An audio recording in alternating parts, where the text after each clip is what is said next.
This is another episode of the Flight Ringers podcast. I'm David King. That's Dan Spottswood. It's good to be here. Thank you. We are professional cartoonists, and we are Legion of Superheroes experts. What is that? Is that a cookie? Looks like it was $6. We had a Slide House crew party the other night, and they had a ton of these cookies. They're not good. Like, it's so thick. Like, it's just like eating Play-Doh with chocolate chips in it. It's soft? But it's not like a crunchy Chips Ahoy, but it's not like a super soft, oily one either. Does it have chocolate in it? Ugh, the fuck. Cat hair? Oh my god. What was that? Like a chunk of this fell on the floor, and I picked it up and I put it in my mouth. And it's just like unending hair all over it. Oh. Yeah. Sometimes you can microwave those processed cookies for a couple of seconds, and they taste like real cookies. But I just kind of I saw them. We had a handful of them. I'm like, oh, I'm a cookie. It's midnight. You're just shoving them in your pockets.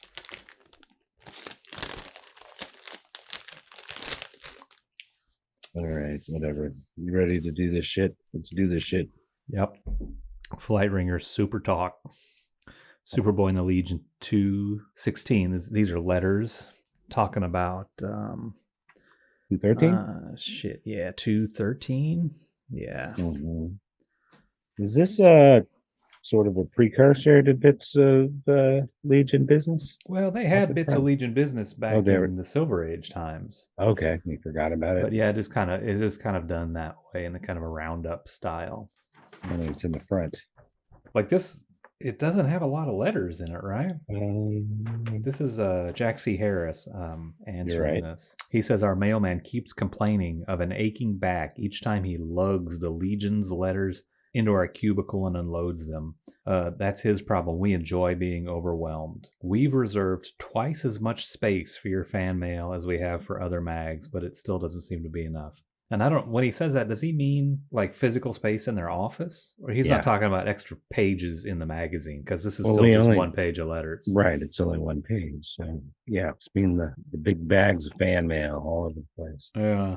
And is that true? Does every comic say, oh, we get way more letters than the other comics that we publish? Yes. Because Legion comics, every time they talk about it, it's like, we get tons of mail, tons and tons of fan mail. You guys love us more than all the other comics. But does Teen Titans say the same thing? Or at this point, I don't know if they have Teen Titans. They have whoever. I don't know. I don't know what the next thing is. Yeah, I mean, I doubt they get more mail than X-Men at this time, because that's 1976 X-Men. Yeah. But they're talking about 213, and it has two stories. That comic had two stories: The Jaws of Fear and Trapped to Live, Free to Die. That sound good. Maybe we should cover these. I flipped through Jaws of Fear. It was a good looking comic. It was Jim Shooter and Grell. Okay. Jack Harris kind of does a little tongue twister in this next paragraph when he's introducing the first letter. He says, Bill Blau, Brooklyn, New York, best condensed the consensus as evidenced below. As I am left with only 2 more weeks as a teenager, bemoans Bill, I thought I'd take a few minutes to congratulate all involved on the perfect Legion story in terms of script, art, entertainment, quality, and making sense. That's all in Jaws of Fear. He says he's been around for 2 decades and grown and matured with the Legion. I think he's just turning 20, so he hasn't been reading a comic for 20 years. He is just about to be turning 20 years old. Mm-hmm. But he says Jaws of Fear, very topical indeed, because it's called Jaws of Fear to piggyback on the success of that other big 70s Jaws thing, the movie Jaws. Does that go that far back? It came out in 1975. Okay. I was going to say, both of those titles, Jaws of Fear, and they both sound like comics about wearing your seatbelt or something. The public service comics. Oh, they totally do, huh? Both of them are like, wear your seatbelt, trapped to live, free to die. Mm-hmm. That actually sounds like an anti-seatbelt PSA. Did you have that Supergirl comic, wear your seatbelt comic? Yeah, they gave that away at school. Yeah. I don't know if I ever read it, but I had it. I saved it for a long time. I probably still have it in my parents' house. You have it slabbed. Oh, the story, the Jaws of Fear story. I Hmm. skimmed through this one. It's about master or the greatest burglar of the 30th century.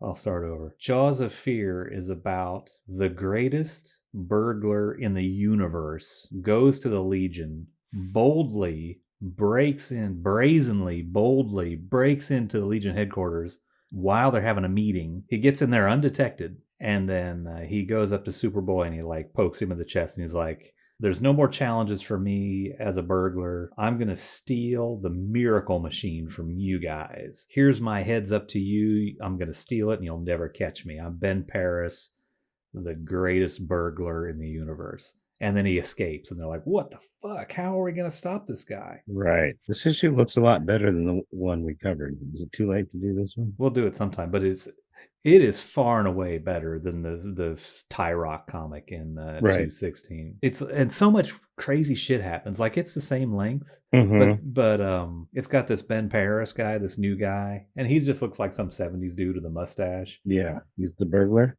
the mustache guy with no Right. shoes. Oh, I don't What's remember his no this? shoes. What's this Yes, crazy this is shit? That's awesome. it's so awesome. Like they go and they're sort of tracking down Ben Paris because they're like, Hmm. well, we've got to stop this guy from stealing the miracle machine.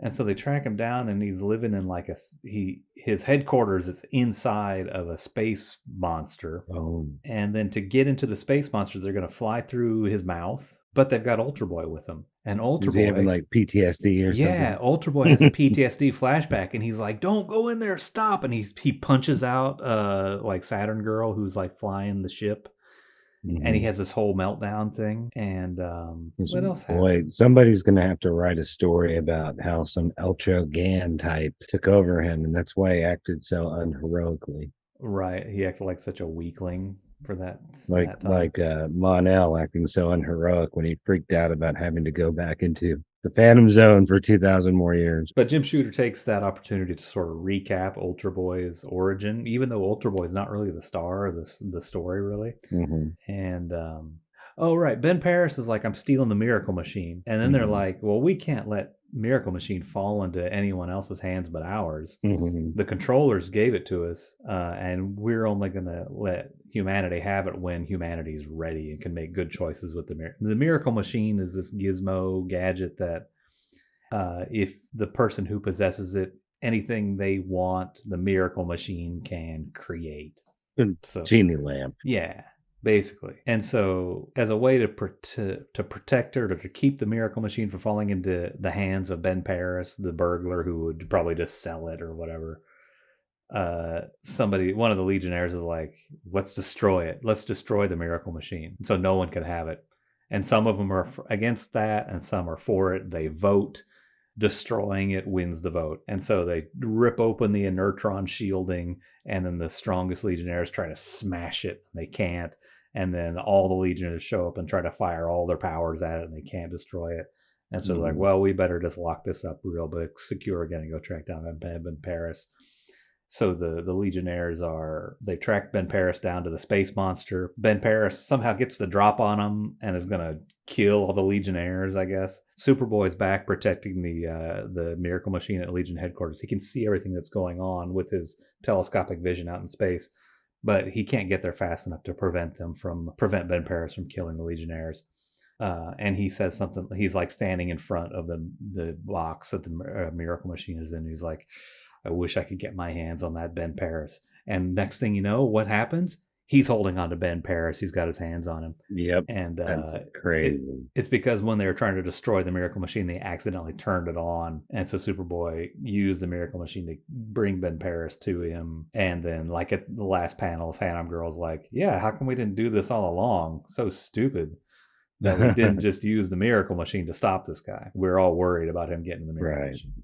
And that was the story. And it's called Jaws to get you to buy it, I guess. I don't think I don't know if it says Jaws on the cover, but it's like somebody was like, "Hey, Jim Shooter, write a Jaws comic." Yeah, they could have done more interesting things with that thing. Like, they must have been tempted so many times to like, well, we can bring Chemical King back, or Oh yeah, You know, yeah. and Pharaoh lad, like that real heroic guy. We could bring him back. seems like they'd have a lot of moral conflicts. None of them would think twice about like bringing Tyrock back. Yeah. Forget that guy. But I mean, it's smart. I mean, it was inevitable that they'd have to figure out a way to get rid of it. I thought that Jaws of Fear was going to be the story when they actually do destroy it with Matter Eater Lad eating it. Mhm. And that's what I thought the Jaws was in the title was Matter Eater Lad's Jaws Right. That's eating the thing. much later, I think. It's Yeah. like maybe like what's his name? Like Joe Staten days. Yeah, definitely. Yeah, because yeah, that's when in the Brainiac 5 goes crazy too. yeah, the Jim Starlin one, they put them in the same padded cell together, Right, the right, same booby hatch. right. And then the story Entrapped to Live, Free to Die is it just seemed kind of dumb to me just skimming through it. It's Timberwolf is in the Legion cruiser and a bad guy, Black Mace, shows up and takes control of the Legion cruiser from Timberwolf, and then Timberwolf Mhm. figures out a way to get control back and beat Black Mace. There's some pretty awesome drawings in here. I noticed the art on it was by Mike Grell, but inked by old time. Well, he did Supergirl or something. Bill Drought. Bill Draught. I don't know how you say his name. Bill Drought. I always think of as one of those guys who's kind of like that, like that mid-century modern kind of comic art, like Jack Abel almost, like that kind of Mhm. flat looking. Right, Like Mike Sikowski, but not as good, or something like that. Like nowhere near as good as Mike Sikowski. right. I'm reading ahead. I forgot what happens in the letters page after I explained all the comics. Oh, okay. Yeah, Ben Perez dared the Legion to stop him, and this letter writer he makes a joke about how I'm not going to stoop to such low tactics as daring Mhm. you to print my letter, even though it's my birthday. But they print it. Mhm.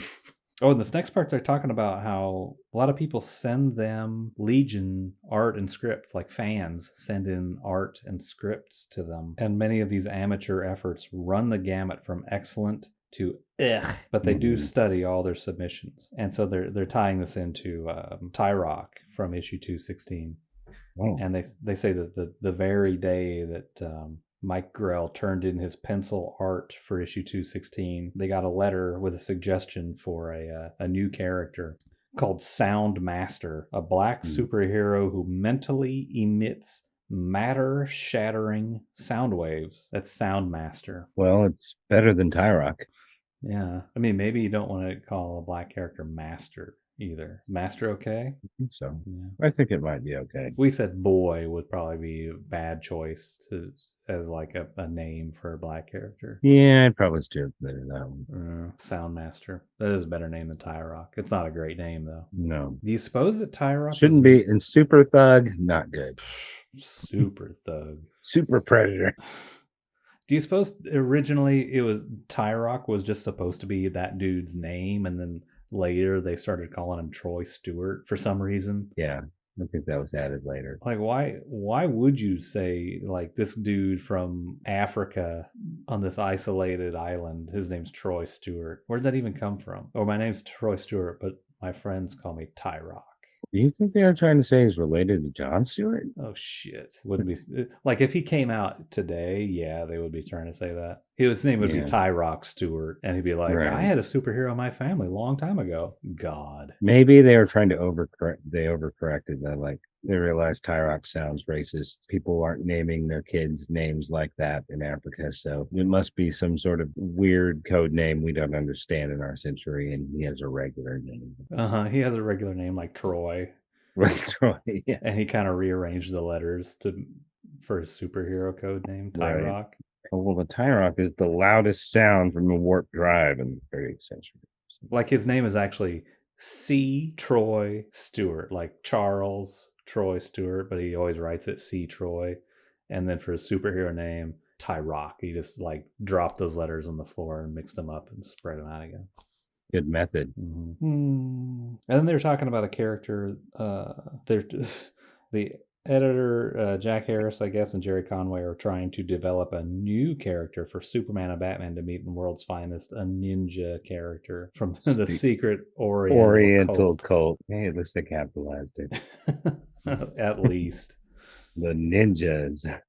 also capitalized. And then they got a letter from Joel Rusa and Frank Schermerkorn, both from Halstead, PA, describing their creation, Kid Ninja. Not Ninja Kid, Kid Ninja. Not Karate Kid, Ninja Kid. How about Kid instead Ninja. of Sound Master, Master Sound? You don't hear that too often. Or Master is like Master the first name. Blaster. Oh yeah, yeah, hell yes. Oh, here's some jokes.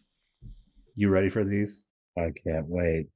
These are all from submitted by Madcap Mike Jacko of Marlette, Michigan. How do you know that T is silent? I just guessed. I don't know. Okay. It sounds better than Jacot. Jacko. Madcap Mike Jackoff.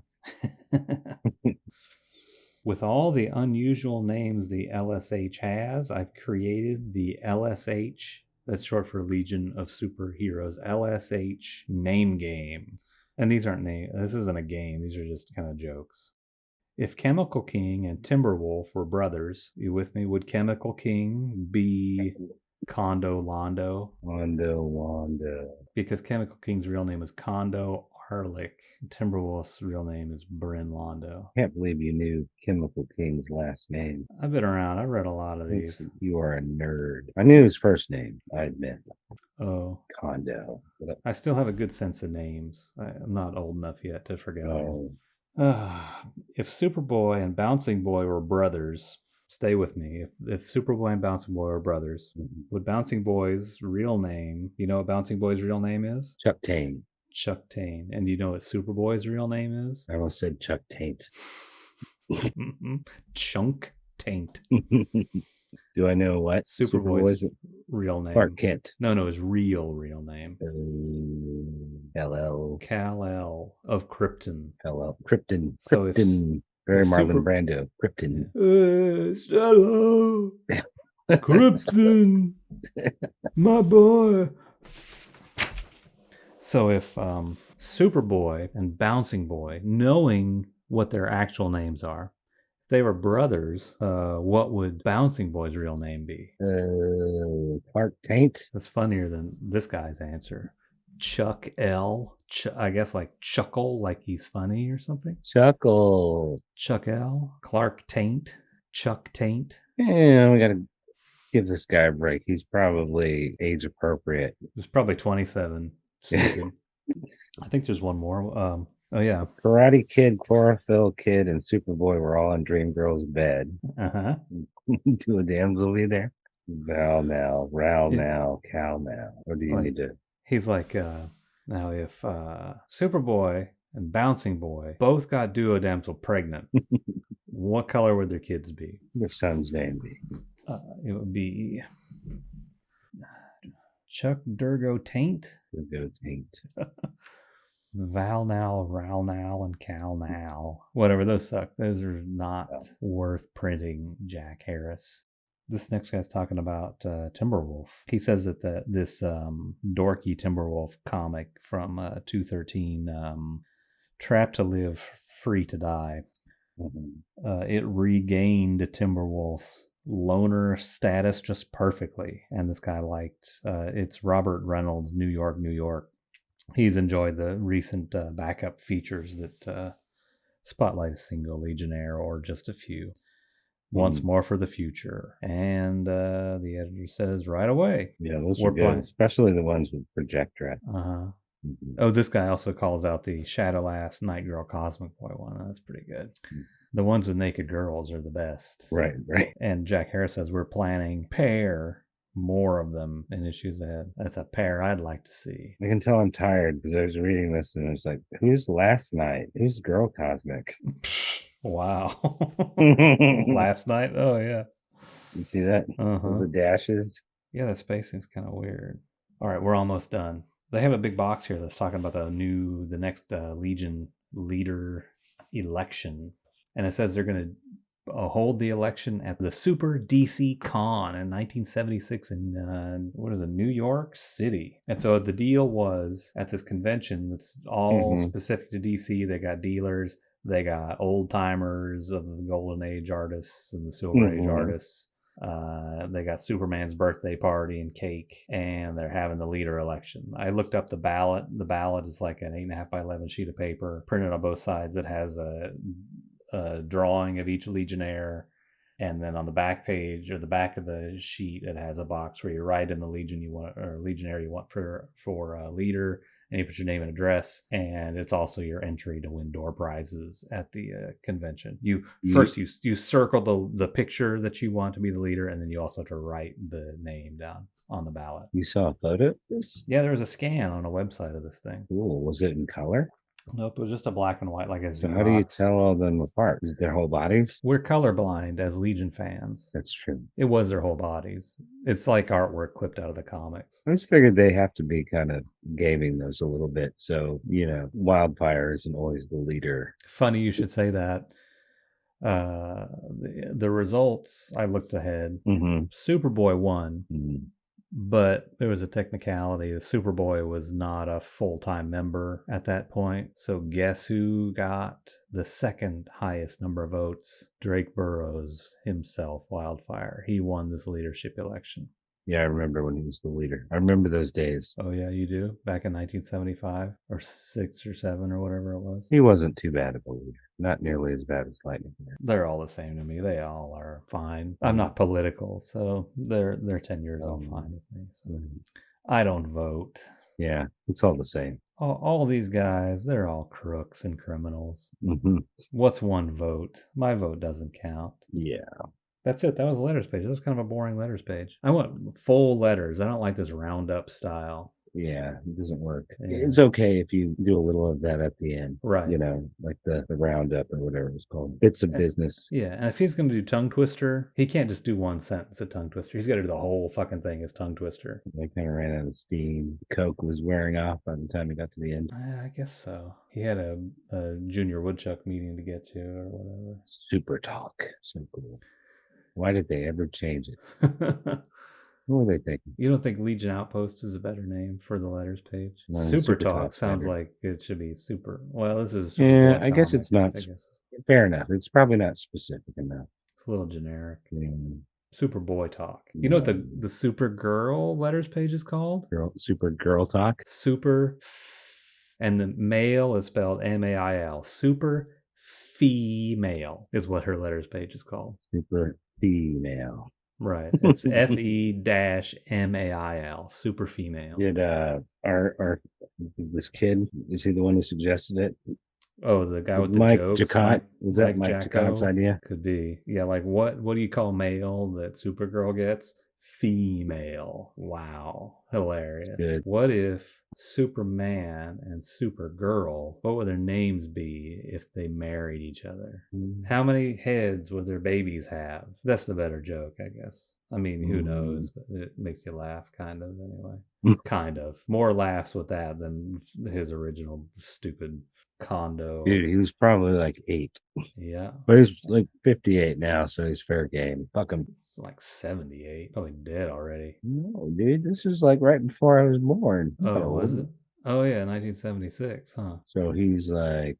He's not even 58. He's 56. Wow. I'm going to look him up, see how he's doing. If he's come up with some better ones. He's probably been working on them all this time. Probably has a whole list of any number of combinations of DC characters. Like, what if... We should have researched this bit ahead of time.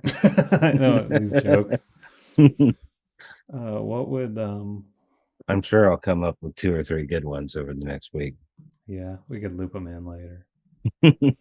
Yeah, let's finish this. That's Super Talk. This may or may not be published. Super Talk from Superboy and the Legion 216. 216. Long live the Legion. See you in 30 days, Legionnaires. That was brilliant. Yeah. Okay, I'm going to sleep. Me too. I'm so tired. I'm like too tired to like move.